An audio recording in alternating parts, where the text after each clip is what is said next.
Hello and welcome to today's video. This is going to be my Snakes and Ladders TBR game for April. So we are once again playing Snakes and Ladders TBR, rolling 6 times to basically decide what we land on. Any colour on the board is a type of prompt, and I pick up a prompt card and get given a prompt. So for instance, if I was to land on a purple square, that would be visual. A type of visual prompt could be person on the cover. If I was to land on a yellow square is type. A type prompt could be a trope I love, so on, so forth. It's pretty easy, it's pretty simple, there's not much to it. I roll using an 8-sided dice and I use this little dinosaur to move around the board, and we start the board where we ended the previous month. If you want any further details, any more in-depth rules, then I will link up above my January TBR video where I go over all of the rules in like detail. So if that is something you're after, you can check out the January TBR video up there. But for now, I think, except for the fact that if you land on a ladder, you get to minus a roll and go up the ladder, and if you land on the snake, you have to add a roll and go down the snake. That's everything you need to know. It's pretty simple. If you've ever played Snakes and Ladders before, you should catch on pretty quickly.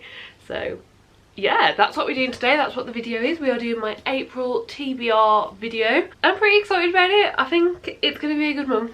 So yeah. First of all, as you'll know if you've watched any of these before, this year I've introduced a punishment or reward prompt system. Now, I still actually have quite a bit to read for my March TBR, but I'm recording this early. I've still got 10 days left of March as I'm recording this, and I feel like I can do it. I've got 3 books left to finish and I've started 2 of them, and I've got this weekend free and time next week to read. So I'm gonna say I'm gonna do it. So I'm gonna cut away to me picking a reward prompt. If I for any reason don't finish the TBR, I'll fix it next month, but I'm pretty sure I'm going to finish it. Like, I feel confident in myself that, you know, I can read these final 3 books that I need to. Okay, so I'm sure I'll have already explained, but first of all I need to pick out a prompt. The purple ones are reward prompts, so let's pick one out.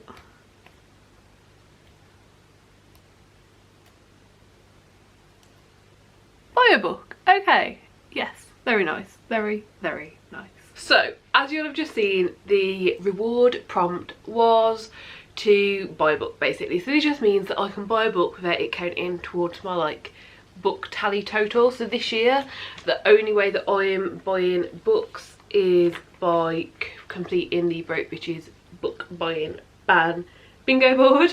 And every time you get a bingo, you can buy a book. So this just means that I can buy a book without having a bingo. So yeah, a really nice reward, to be honest, because it just means next time I see a book I'm super excited about, I can just get it without needing to make sure I've got that bingo. So yeah, I highly doubt that I'll have got a new book by the time that this video is edited and uploaded, but if I have already purchased the book, I'll insert what I've got here, but I'm guessing I won't know, so you'll just see it in the next book haul, I suppose. So yeah, I think that is most of the housekeeping done. One more thing to mention before we go into the rolls is I also take part in the Buzzword Reading Challenge, and I'm also for April taking part in the Iridium Spring Equinox.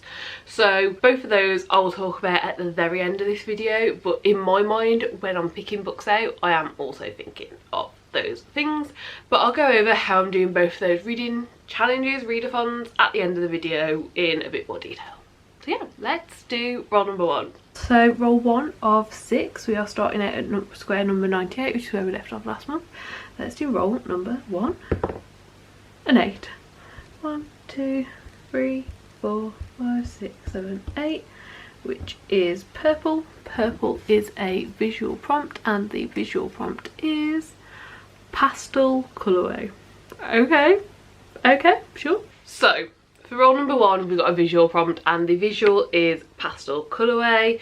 For this, I decided to pick fauna. This is in this really, I mean, it actually looks darker on camera. If I maybe block out my face, do it look like there? Oh no, it's a pastel blue, pastel green colour with a lot of pastels. So I'm very happy picking this one out. It's one that I'm really intrigued by. Just the very like tagline at the top says, in a near future world ravaged by climate change, who will win in this struggle between humanity and nature? And I believe that this is a type of like dystopian sci-fi that's like climate. Does it tell me anywhere on the back? It's definitely got a name. Climate fiction. There we go. So it's called climate fiction. So I'm really intrigued. I don't think I've ever read a book that would fall into this genre, so I'm really excited to pick it up, see what I think, and yeah, just know my thoughts and feelings basically. So that's what I'm picking for pastel colourway. Roll number 2 is a 7. 1, 2, 3, 4, 5, 6, 7. That is green. Green is other, and the other prompt is non-human main character. Okay, again, nice and easy. This is going okay so far. Then roll number 2, we got other, and the other is non-human main character. Now for this one, I'll tell you what book I'm picking, I'll tell you who the characters are. They're not human, that's all I'm really gonna say. So this is Archangel's Enigma. This is book 7 or 8, I think. 8. I think this is book 8 in the Guild Hunter series. We often follow the same characters in these books, but we also often have books in this series where we get to follow new characters, and this one is one where we're following new characters. When I say new, like, you'll have seen them before, but we won't have had their perspective before. So in this one we are following Nasia, who we've seen before in this series. We know who this person is. I'm using person loosely, obviously I've just said they're not human, but yeah, we've seen them before. And then there is another point of view in this one. I don't recognise the name, I don't think we've met them before, and therefore I do not know if they are human or what sort of supernatural creature they are, but I can tell you for a fact that Nasia is not human. So this is what I'm going with for non-human main character. I really enjoy this series. They're so fun, they're so quick, and I always really enjoy the plot of them. And to be honest, I much prefer the books where we get like a new point of view to the ones where we're having the repeating point of views. I'm trying to be vague because obviously I don't want to give anything away, but there's definitely quite a few books where we get the same point of views from, and I always find the ones where we get like new point of views or a different point of views like really exciting and fun. So yeah, I'm really excited to get to this, and I'm really glad I've got it on the TBR. Roll number 3 is a 3. 1, 2, 3. Oh, that was close. Oh no, that would have been okay. That's a ladder, that's not a stake. Okay, either way, it was close.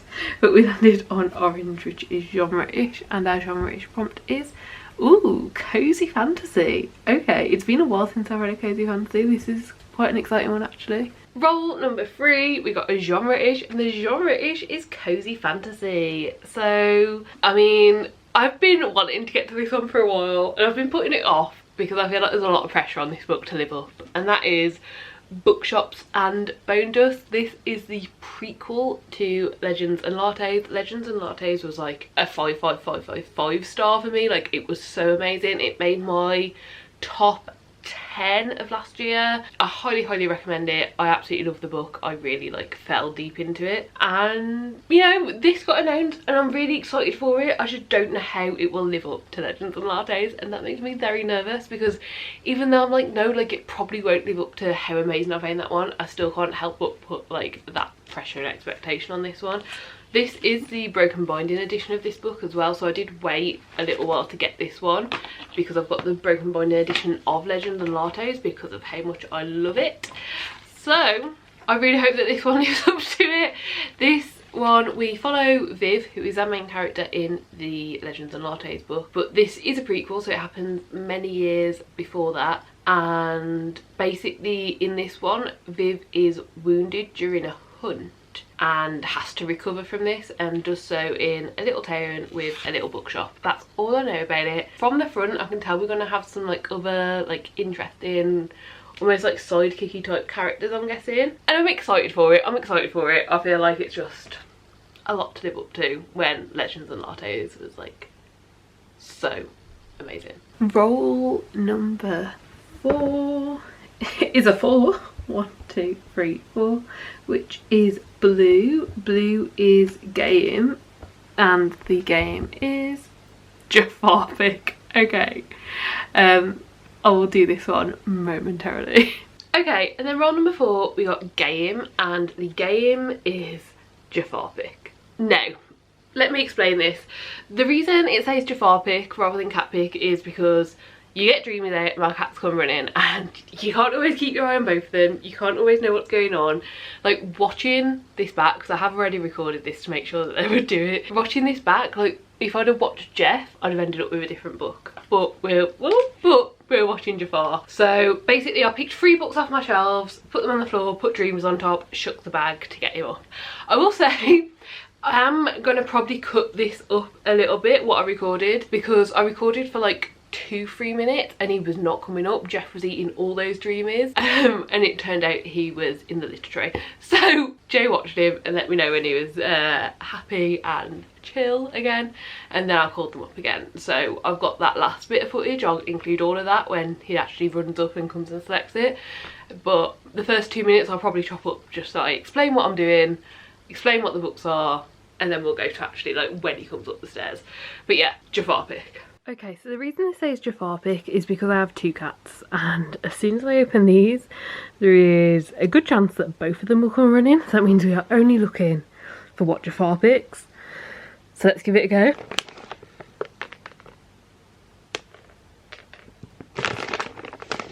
Okay, neither of them have heard yet.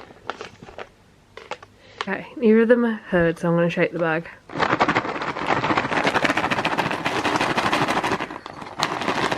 You're the wrong cat!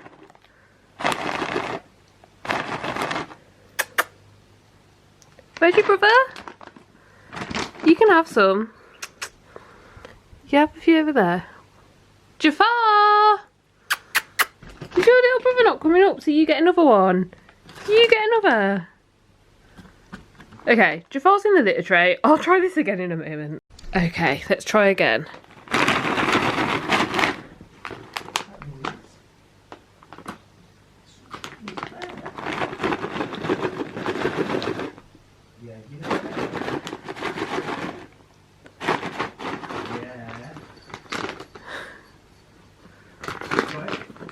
Yeah, got him. Can you pick one of these books, please?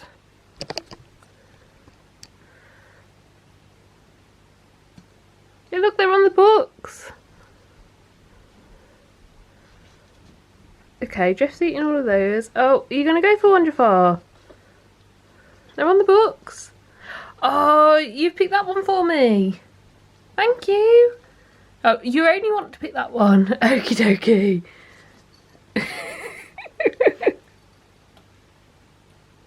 Okay, well, we are going to be reading Finding Me. So, as you'll have just seen, I gave Jafar the choice between these 3 books. Basically, these are all books about people's lives. That's like the only real thing that was like connecting them. These 2 are like memoirs that are written. This one's written by someone else about someone's life.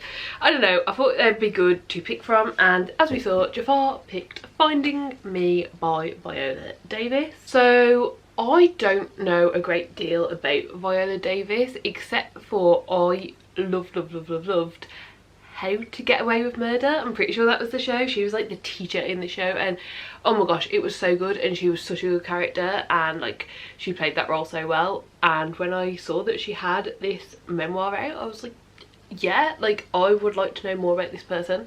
So I picked it up. In this book, you will meet a little girl named Viola who ran from her past until she made a life-changing decision to stop running forever. That's all. That's like the very top little bit, and I don't really need to know anymore. Like, I'm just very much up for reading this. I'm going to try and get the audiobook for it, I think, because I'm pretty sure that Viola Davis herself narrates it, so I think that will be a good listen. And yeah, just find out what's going on, find out who she is, and just listen and learn. So I don't need to know more, I want to just listen and learn as I go. But I'm really excited for this one. It's one I've been anticipating getting to for a while, so hopefully I enjoy it. Roll number 5, and we actually only need to land on a yellow to have got every type of prompt, which I don't think will have ever happened before, so maybe we can do that. But roll number 5 is a 5. 1, 2, 3, 4, 5. TBR jar. Okay, TBR jar. Okay, They're the scariest roll. You would have just seen that roll number 5 landed on TBR jar. This is my TBR jar. I made this at the start of the year. This contains a paper cutout of every single book that was on my physical TBR on like the 31st of December 2023. There's no 2024 purchases in here, but everything on my physical TBR that I purchased before 2024 is in here. Obviously I've read some, I have got rid of some, but this has got everything in. This has got everything in to the point that some books I own, like 6 or 7 books in a series. It could select book 6 or 7. That would add like all of that to my TBR. I'm extremely nervous of this jar. I am thinking for one of the weeks during April to do like a read it or unhaul it challenge, similar to what Emily Fox does. Books with Emily Fox is the channel name, and I really love those videos and I think they're really great. I feel like I should do this, but I'm very scared of this jar, basically is what I'm saying. So this will potentially be used as the clip for the start of that video if I end up making it, which I hope I have time to do. I think it'd be a good way to get through some of these books. I either sit down and read them or I unhaul them, and like that's that. But yeah, let's pick our book. Let's put it nice and close. I don't know when to stop. Like there's so many in here. I think there's about 300 books in here. I've selected one. I'm very nervous. I will open it so you can see it first. I don't know what that is. I can't tell. Oh, this is They Do It With Mirrors by Agatha Christie. I unhauled this one. I will link up above my classics try a chapter video. Yeah, so that one's been unhauled. So let's try again. Oh my gosh. Okay.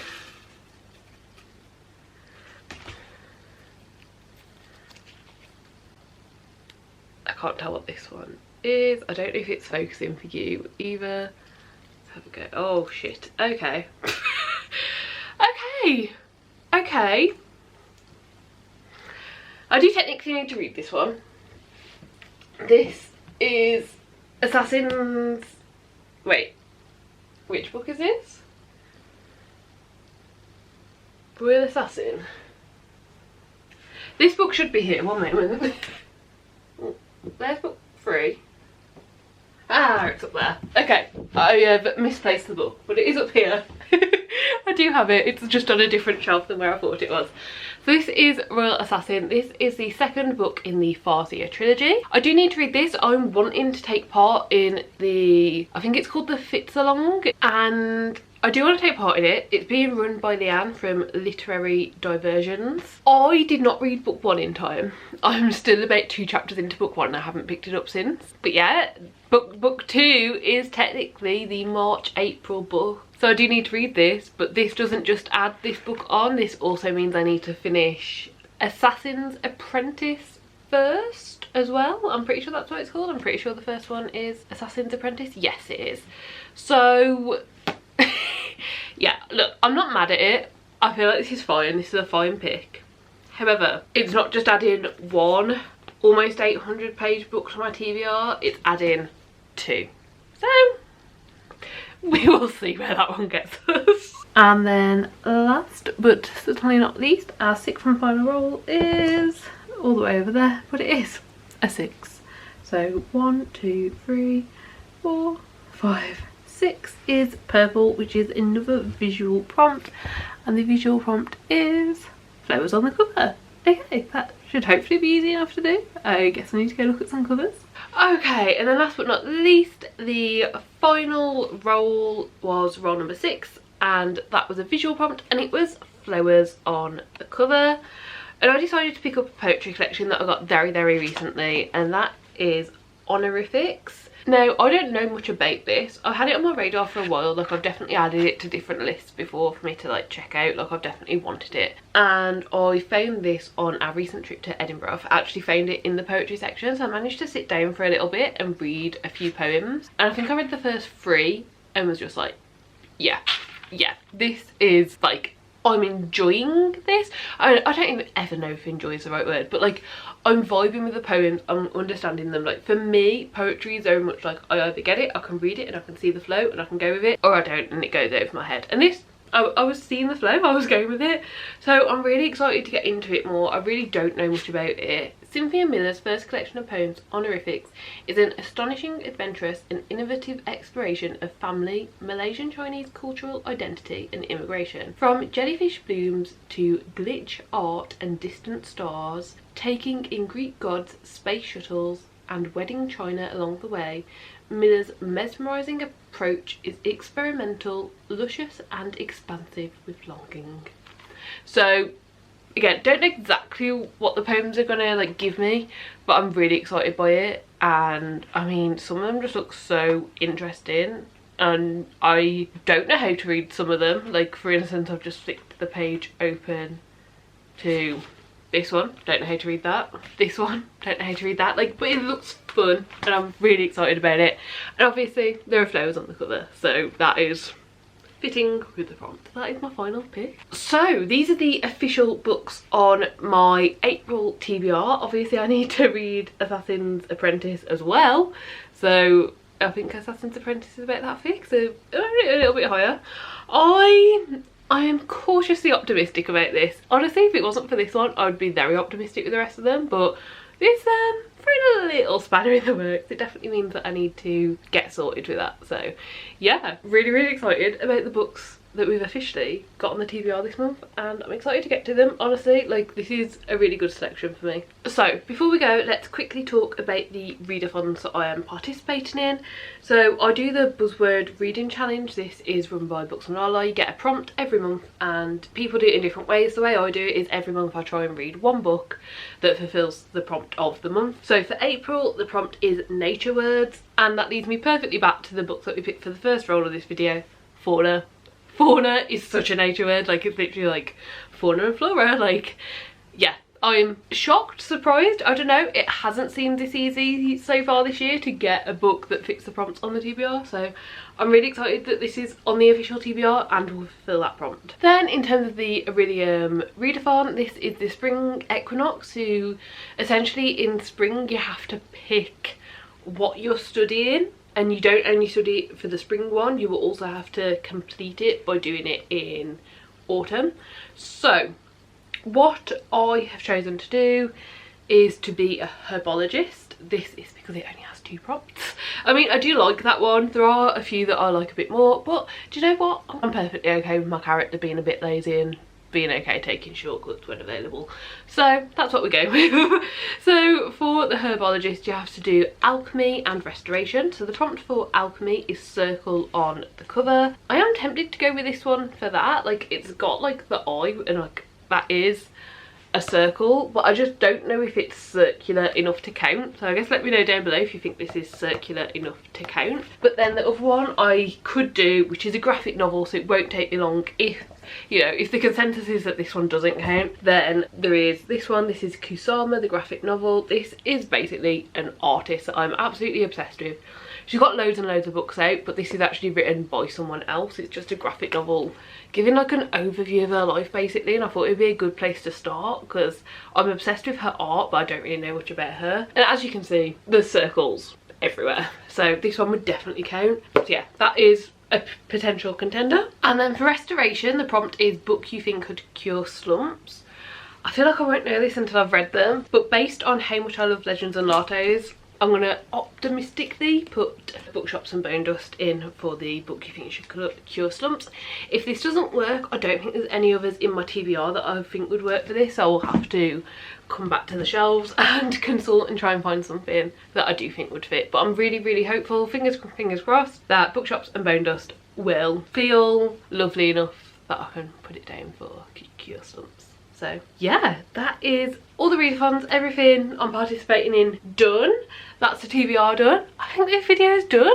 So yeah, please do leave me any comments down below, any queries, any questions. Let me know what your TBR is looking like for April. How busy is it? Are you participating in any of these same readathons? Do give the video a like if you liked it. Subscribe down below if you'd like to see more content like this, and hopefully I'll see you next time. Bye!